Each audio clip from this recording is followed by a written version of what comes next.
नमस्कार. चला आपण आज माकोळची डिश बनवूया. आमच्या यांनी आणले आज माकोळ. त्यांना खूप माकोळ आवडतं ना, त्यामुळे आज मस्तपैकी डिश करूया. सर्वप्रथम माकोळला स्वच्छ पाण्यात धुवून त्याची साल काढून त्याचे छोटे छोटे तुकडे करायचे.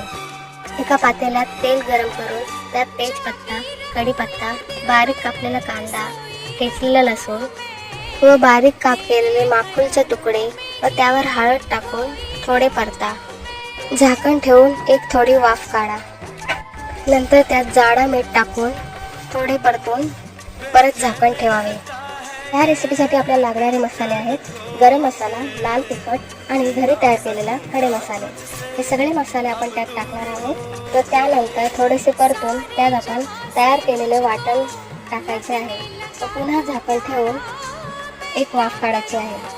त्यानंतर सर्वात लास्टला कोकम टाकून एक वाफ पुन्हा घ्यायची. अशा रीतीने आपली माकोळची डिश तयार आहे. तुम्ही सुद्धा नक्की ट्राय करून पहा. चवीला अतिशय सुंदर लागते.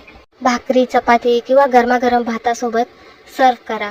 हे खाल्ल्याने चरबी वाढत नाही. चिकन मटन पेक्षा खूप चांगले आहे. गरमीमध्ये हीट वाढत नाही.